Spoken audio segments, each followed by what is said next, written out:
Greetings everyone, here I am again. The topic of the following tutorial is tracking data changes. Previously, such systems were only found in enterprise environments, but nowadays, almost every customer demands it. Everyone wants to know in a well-documented manner who modified what and when in the system.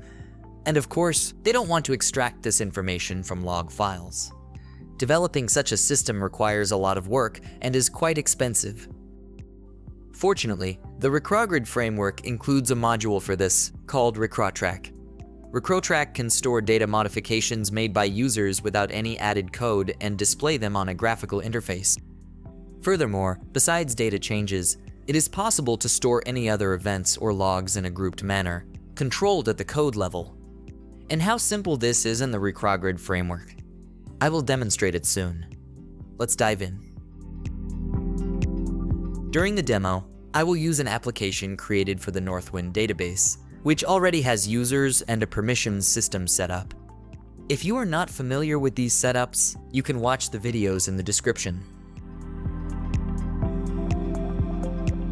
On the Recrogrid Framework's website, under Components, and the RecroTrack menu, you can find the guide for initialization.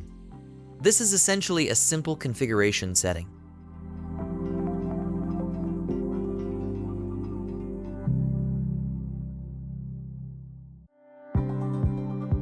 I will provide two settings, one to enable the module, and the other to specify the default column the system should use for version tracking.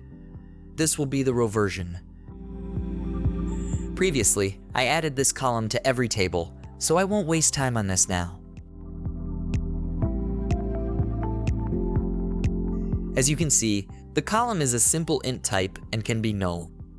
This modification also needs to be reflected in the EF logical model.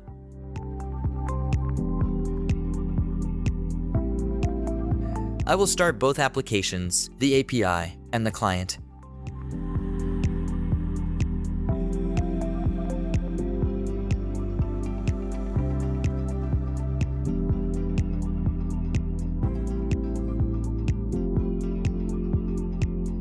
I am currently logged in as David because he is the administrator. On the Entity Settings page, I select the product entity. And under the Additional Functions menu, I will enable data change tracking for this entity by selecting Enable RecroTrack. We receive an informational message that RecroTrack has been enabled on the product table. Now, I will log in with Andrew in another window, as he has the management role. Thus, he is authorized to modify product data.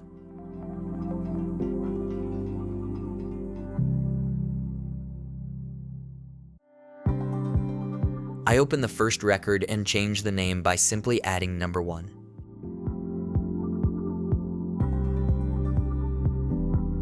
I go back to the other browser and open RecroTrack under the settings icon on the toolbar. Here, a list appears showing what changes have occurred in the product table. RecroTrack always stores the new values and who changed them and when. Since RecroTrack was not enabled when the original record was entered, it stores all values with a 0th version indicator in such cases. This is what we see now in yellow. The green is the first version, showing one change.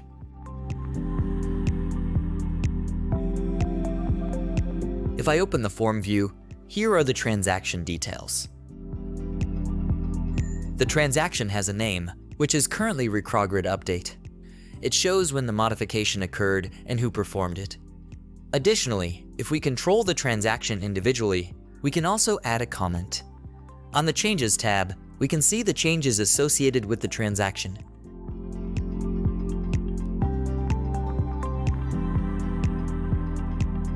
Now I will revert the name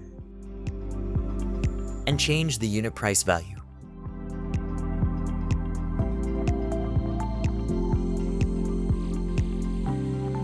If I want to view the changes for a specific record, I need to select the record. And a pre-filtered list will appear showing only the changes for that record.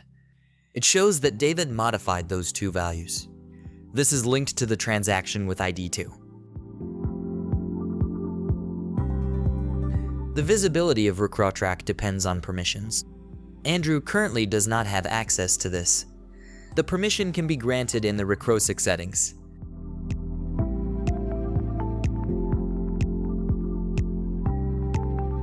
I will enable the RecrawTrack read permission for those with the management role.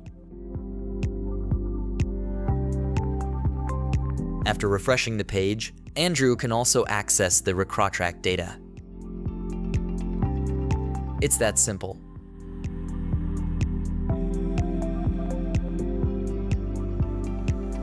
With these settings, data change tracking can be enabled for the entire database. Next, I will demonstrate how to control RecrawTrack at the code level and add multiple operations to a single transaction. Now I will enable data tracking on orders and order details as well.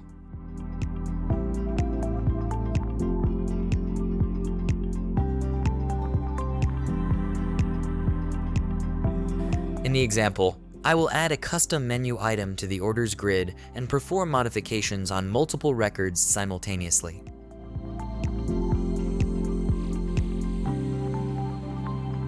It is visible that the discount value is currently 0. The operation will be a 10% discount on all items.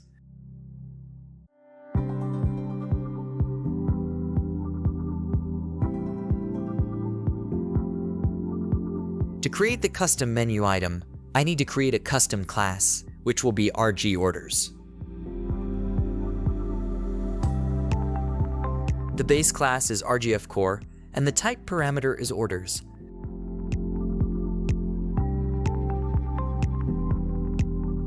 I'll create the default constructor.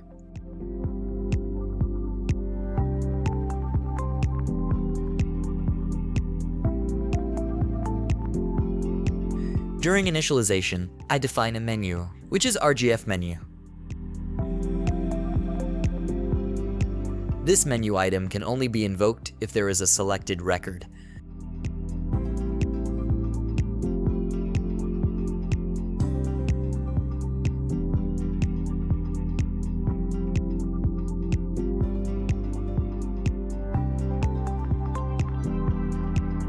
I set this menu in the options parameters. Now I will implement the function by overriding the custom function virtual method.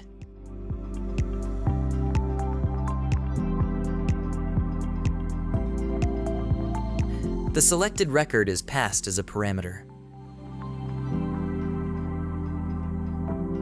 Among the custom functions, there can be ones that are not record dependent. This is represented by a null value. The function should be executed if the selected menu item is named discount 10.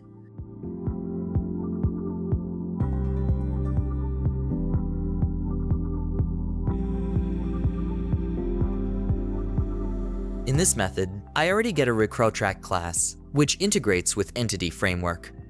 If the program needs to use data tracking in a part where it is not provided, it can be easily created by passing the DB context to the constructor. Here, I explicitly start a database transaction.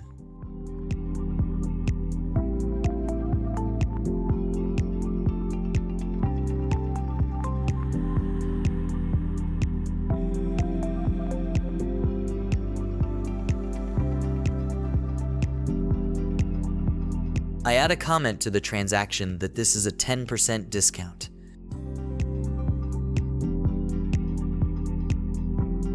I can get the Northwind DB context back from RecrawTrack.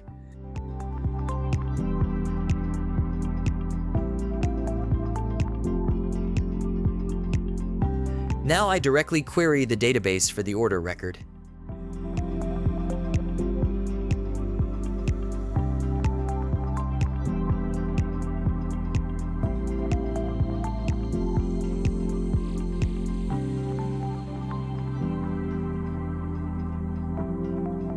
I can only proceed if this record exists.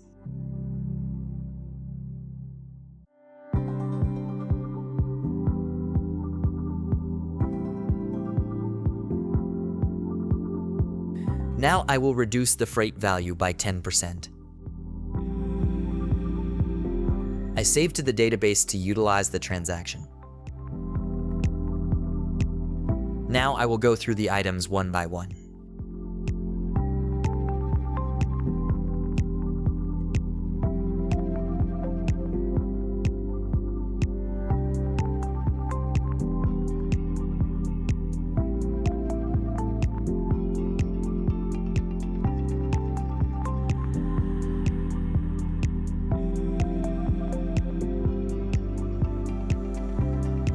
set the discount value to 10%. And of course, as it usually happens in reality, I immediately increase the price as well. After modifying each item, I save to the database. Once everything is done, I send a message to the user that it was successful.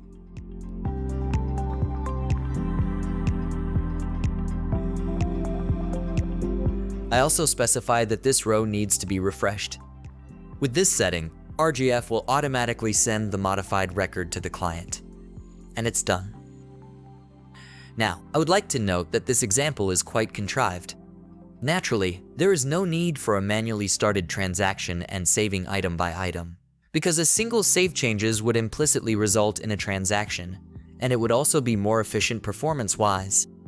With this example, I want to demonstrate that RecrowTrack will group the modifications into a single transaction even with this method.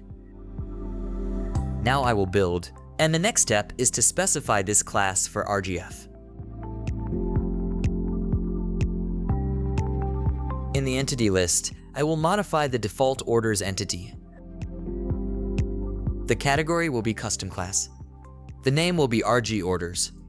And the type definition will be RGF API entities RG orders. Since I also changed the name of the entity, I need to reflect this in the menu as well.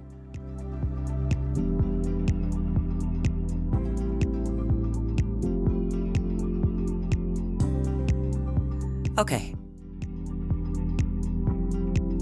Refreshing the page.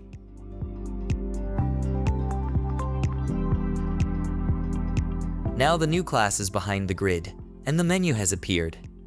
The menu item is defined so that it can only be selected if there is a selected record. It shows that the current freight value is $32.38.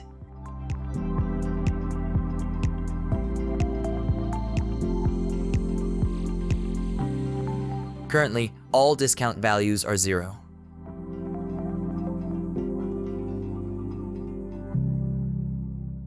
I will execute the new function on the selected record.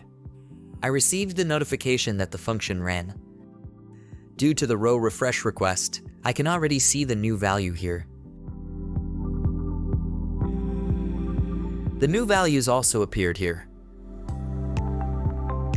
And let's see what is in RecrowTrack. This list shows that one value changed in the record.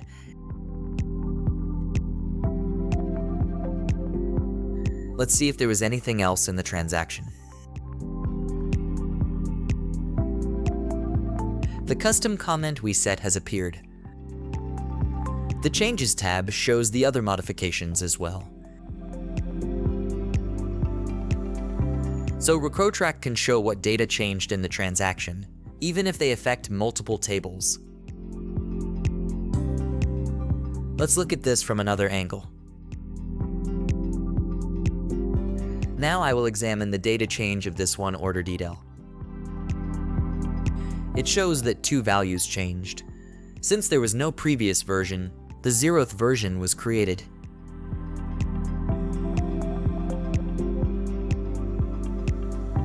If I look at the transaction, I see all the modifications that were involved.